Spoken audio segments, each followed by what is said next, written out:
আজকে তোমাদের সাথে খুবই একটা ইউনিক আলোচনা করার জন্য এসেছি ভাইয়া। সেটা হচ্ছে যে একজন এভারেজ স্টুডেন্ট হয়েও তুমি মেডিকেল ভর্তি পরীক্ষায় খুবই ভালো করার কি অজানা কিছু সিক্রেট আছে কিনা? আমি বলবো আছে। সো আজকে সেখান থেকেই 5টা অজানা সিক্রেট তোমাদের সাথে আলোচনা করতে এসেছি। সো সময় দেরি না করে, সময় নষ্ট না করে তোমাদের সাথে আলোচনা করি, কারণ তোমাদের ভর্তি পরীক্ষার আগে এখন আর সময় খুব বেশি দিন নাই। এখন থেকে যদি তুমি এগুলো প্র্যাকটিস করতে পারো, ইনশাল্লাহ তাতেই আমাদের কাজ হয়ে যাবে। সো শুরু করা যাক।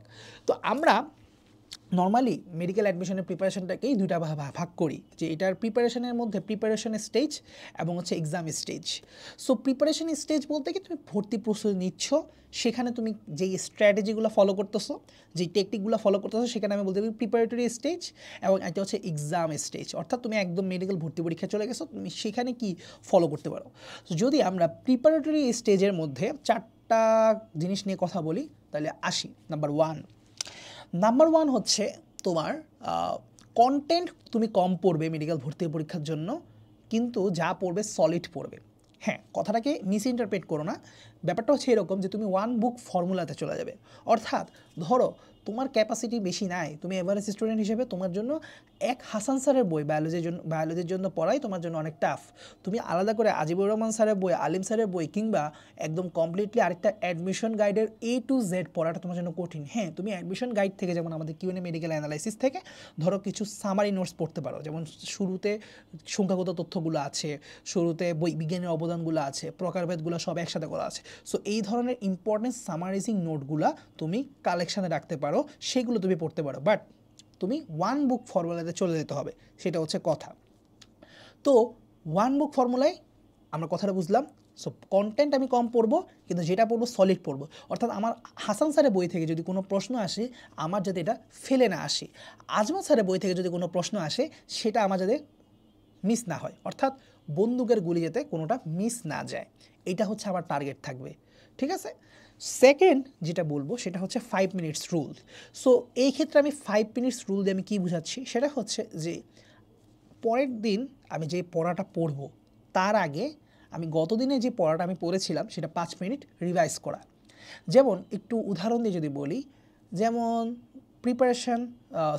প্রিপোজিশন, ইডিয়মস, ফ্রেজ, এইসব সিনোনিম, অ্যান্টোনিম, এইসব জাতীয় ভোকাবুলারি টাইপ ইংলিশগুলা তোমরা কী করতে পারো, যে প্রতিদিন 5টা বা 10টা করে পড়তে পারো। এখন প্রতিদিন 10টা করে পড়লা বা 20টা করে পড়লা, সো পরের দিন যে 20টা পড়বা, তার আগে গতদিন যে 10টা পড়ে আসছিলা, সেগুলো অ্যাটলিস্ট 5 মিনিটে রিভাইজ করা। তারপরের দিন আবার যে 10টা পড়বা, তার আগে বিগত 20টা 5 মিনিটে রিভাইজ করা। ঠিক আছে। সো এটাকে আমি বলি 5 মিনিটস রুল। এটা করতে পারলে তোমার দেখা যাবে এক প্রিপোজিশন টপিক বা যে কোনো একটা টপিকে তোমার পুরো টপিক পড়তে পড়তে অ্যাটলিস্ট 7 to 8 টাইমস রিভাইজ হবে, যার কারণে তুমি কোনো ইডিয়মস অ্যান্ড ফ্রেজ বলো, অ্যাপ্রোপ্রিয়েট প্রিপোজিশন বলো, কোনো ভোকাবুলারি, কোনো সিনোনিম, অ্যান্টোনিম তুমি সহজে ভুলবা না। সো এটা একটা রিপিটেটিভ ম্যানার। অর্থাৎ মূল কথা হচ্ছে রিভিশনটা হচ্ছে অত্যন্ত গুরুত্বপূর্ণ। এটা ভালো স্টুডেন্ট, খারাপ স্টুডেন্ট, সবার জন্য এটা ম্যান্ডেটরি। আর এভারেজ স্টুডেন্ট হইলে তো কথাই নেই, তোমার রিভাইজ করতে হবে বারবার, তোমার থ্যালামাসের মধ্য দিয়ে বারবার ইনফরমেশনটা পাস করাইতে হবে, otherwise it won't B a long term memory. So এই হলো ঘটনা। এবং এখন আসি আমরা, দুটা রুলস হয়ে গেল, 3 নাম্বার রুলসে এখন আসি আমরা, যে জিআরই দিয়ে কী বোঝানো হচ্ছে। জিআরই আমি এখানে বোঝাচ্ছি যে গ্র্যাজুয়াল রিডাকশান ইমফেসিস, অর্থাৎ ইমফেসিস অন গ্র্যাজুয়াল রিডাকশান। পড়াটাকে কমানোর ব্যাপারে আমার একটা ইমফেসিস রাখা। কীরকম? যেমন তুমি ধরো তোমার সিনোনিম পড়া শেষ, অথবা তুমি গতদিন পড়লা বা গত সপ্তাহে 50টা সিনোনিম মুখস্থ করলা, হাইয়েস্ট সে টু সে পারলা এতটুকুই। এই 50টার মধ্যে এখন তুমি আজকে রিভাইজ করতে গিয়ে কয়টা মনে আছে তোমার? দেখা যাবে হয়তো 30টা মনে আছে, 20টা মনে নেই। তাহলে তুমি এই 20টাকে একটা আলাদা মার্ক করে রাখা। পরের বার যখন রিভাইজ দিতে আসবা, তখন এই 20টা যাতে তুমি একটু বেশি সময় দিয়ে দেখো এবং ওইটাকেই টাইম দিয়ে যেতে দেখো। ঠিক আছে। কারণ ওই 20টার মধ্যে তোমার ঝামেলা আছে। মজার ব্যাপার হচ্ছে তুমি যখন দ্বিতীয়বার আবার রিভাইজ করতে আসবা, সেই 20টার মধ্যে অনেকগুলো পারবা, 10টা পারবা হয়তো, আরও 10টা এখন পারতেছো না।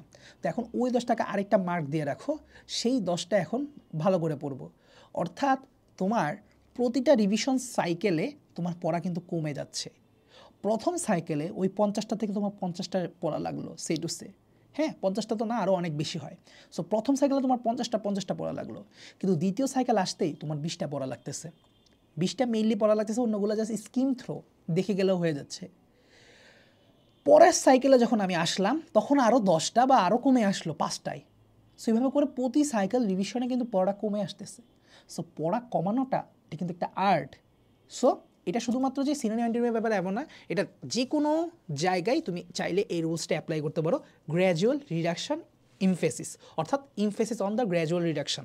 সো এটা হচ্ছে একটা আমার সেলফ মেথড বলতে পারি। এখন আসি আমাদের 4 নাম্বার যেই পয়েন্ট বা টেকনিক সিক্রেট তোমাদেরকে আলোচনা করতে চাচ্ছে, সেটা হচ্ছে যে এটা তোমরা অলরেডি জানো হয়তো, যে বেশি বেশি অফলাইন এক্সাম দিতে হবে। অফলাইন এক্সাম দিয়ে দিয়ে নিজের এক্সাম ফিয়ারটা কাটাতে হবে এবং হচ্ছে ফল্ট ফাইন্ডিং করতে হবে। আমি কোচিংয়ে যে পরীক্ষাগুলোতে ভুল করে আসলাম, সেই ভুলগুলো কেন করলাম, চ্যাপ্টারে আমি আবার আরেকটাবার রিভাইজ করা যে কী কী জিনিস ভুল করলাম এবং কেন করলাম, কোন এরিয়া বা কোন জায়গাটা বা কোন ছকটা পুরোটা না জানার কারণে আমি এই এমসিকিউতে ভুল করলাম, পুরা জায়গাটা পড়ে ফেলা, নট দ্যাট অনলি সেই লাইনটা পড়া, পুরা ছকটা বা পুরা প্যারাটা পড়ে ফেলা। So that's the important strategy. অর্থাৎ পড়বা কম, ওই যে ওয়ান বুক ফর্মুলা, কিন্তু যা পড়তেছো সলিড পড়তেছো এবং বারবার সব কিছুর মূল কথা কিন্তু খেয়াল করে দেখো, রিপিটেশন রিপিটেশন রিপিটেশন। মেডিকেল ভর্তি পরীক্ষায় 60 মিনিটে 100টা এমসিকিউ অ্যান্সার করতে হয়, খুব ফাস্ট অ্যান্সার করতে হয়। রিপিটেশন ছাড়া তুমি কখনোই কনফিডেন্টলি এত ফাস্ট অ্যান্সার করতে পারবা না, এটাই সবচেয়ে বড় সত্য কথা। এখন আমাদের লাস্ট টেকনিক, যেটা আমাদের এক্সাম হল স্ট্র্যাটেজির মধ্যে পড়ে যায়, এক্সাম স্টেজে চলে যায়, সেটা হচ্ছে স্কিপিং মেথড। আমরা 100টা এমসিকিউ যদি সিরিয়াল ধরে অ্যান্সার করতে যাই, কখনোই টাইমলি অ্যান্সার শেষ করতে পারবো না। ইভেন 60 মিনিট শেষ হয়ে যাওয়ার পরও দেখা যাবে আমি 100টা প্রশ্ন যাইতে পারি নাই, কারণ মাঝখানে কিছু কঠিন প্রশ্ন থাকবে, মাঝখানে কিছু ম্যাথ প্রশ্ন থাকবে, মাঝখানে কিছু অজানা প্রশ্ন থাকবে। সো এইসব প্রশ্নের মধ্যে কিন্তু তুমি আটকে যাবা তুমি যদি সিরিয়ালে যাওয়ার চেষ্টা করো। সো যেসব প্রশ্নে তোমার 5 সেকেন্ডের বেশি সময় লাগতেছে প্রসেস করতে, অ্যান্সারটা মাথায় আনতে, স্কিপ দ্যাট, দাগ দিয়ে রাখো, পরে আবার আসবা। যে অ্যান্সার 5 সেকেন্ডের মধ্যে মাথায় চলে আসতেছে, দাগাইতে 8 সেকেন্ডের মধ্যে দাগাই ফেলতেছো, সেই অ্যান্সারগুলো আগে করে ফেলো, এরপরে 10 সেকেন্ডের মধ্যে যেটা পারতেছো সেটা অ্যান্সার করো।